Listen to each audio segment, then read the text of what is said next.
अगर सरकार 8 अगस्त तक इसका समाधान निकालती है तो निश्चित रूप से 9 अगस्त के प्रोग्राम को हम सरकार के प्रति धन्यवाद के लिए हम जो है डिक्लेयर करेंगे। और अगर सरकार ने ऐसा नहीं किया तो निश्चित रूप से जैसे 2 अप्रैल को SC/ST एक्ट में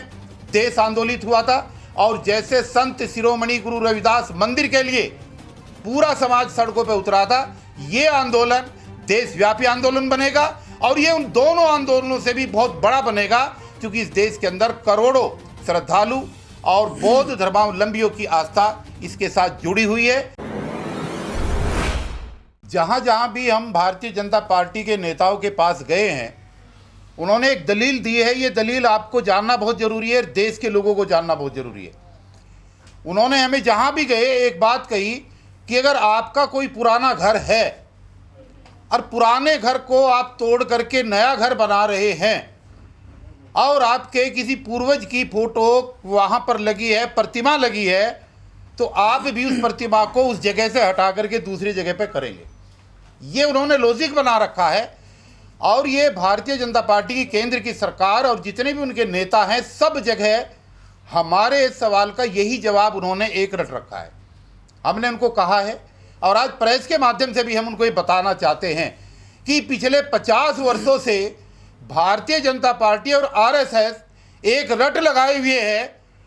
कि श्री राम का मंदिर सिर्फ अयोध्या में ही बनेगा, जबकि बहुत लोगों ने दलील दी कि आखिर वहीं पर क्यों।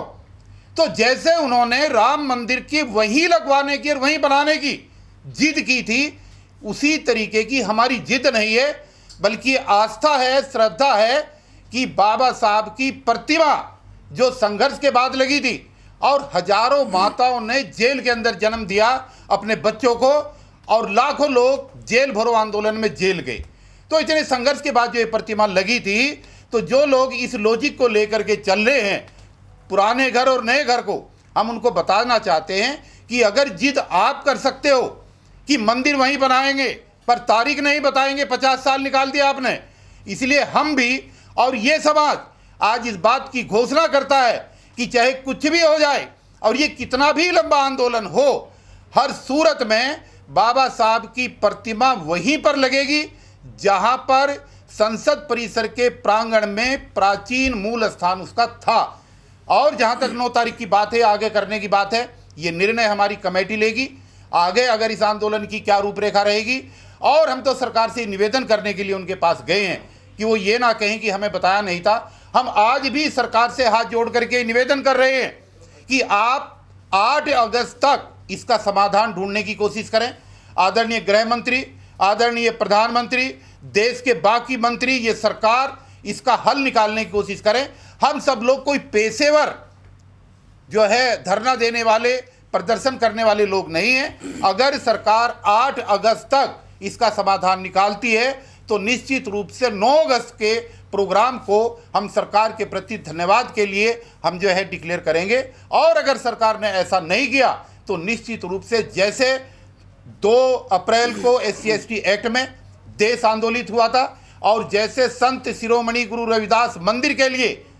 पूरा समाज सड़कों पर उतरा था, ये आंदोलन देशव्यापी आंदोलन बनेगा और ये उन दोनों आंदोलनों से भी बहुत बड़ा बनेगा, क्योंकि इस देश के अंदर करोड़ों श्रद्धालु और बौद्ध धर्मावलंबियों की आस्था इसके साथ जुड़ी हुई है। और मैं अपने तमाम उन धार्मिक संगठनों से या अनुसूचित जाति के उन तमाम उपजातियों के लोगों से भी ये उम्मीद कर रहा हूँ, ये अपील कर रहा हूँ कि 9 अगस्त में वो लोग भी आकर के इसका हिस्सा बने जो अभी तक जो है इस मूवमेंट का हिस्सा किसी कारणवश नहीं बन पाए। उन सब लोगों की भी जिम्मेदारी है, जाति उपजाति चाहे कोई भी हो। बाबा साहब का आरक्षण सबको मिलता है, बाबा साहब का फायदा सबको मिलता है, बाबा साहब को सरकारी में सब लोगों ने लाभ लिया है, तो ये जिम्मेदारी किसी एक जाति के लोगों की नहीं होनी चाहिए। इसमें जितने भी दिल्ली की नोटिफिकेशन के अंदर 36 उपजातियां हैं दिल्ली में, उन तमाम उपजातियों की जिम्मेदारी है, वो चाहे खटीक हो, धोबी हो, चाहे रैगर हो और चाहे कोई भी जाति हो, चाहे बाल्मीकि हो, सब लोगों की धार्मिक संगठनों को और सामाजिक संगठनों को एक साथ आना चाहिए, यूनियनों को एक साथ आना चाहिए, तभी बाबा साहब के मान सम्मान और स्वाभिमान की रक्षा की जा सकती है। और जो लोग इस तरीके के आंदोलन में भी साथ नहीं आते, फिर उन लोगों को बाबा साहब की फोटो लगा करके कहीं पर भी अपने संगठन और ये दुकान चलाने की जरूरत नहीं है। ये कड़वा सच है और हम लोग अधिक अड़िग हैं, प्रतिज्ञाबद्ध हैं, प्रतिबद्ध हैं कि प्रतिमा हर सूरत में वहीं लगेगी। इसके लिए आंदोलन चाहे कितना भी लंबा चले, हम लोग मिट जाएंगे, मर जाएंगे, अंतिम सांस तक लड़ेंगे, लेकिन प्रतिमा को वहीं लगाएंगे। जय भीम, जय भारत, जय संविधान।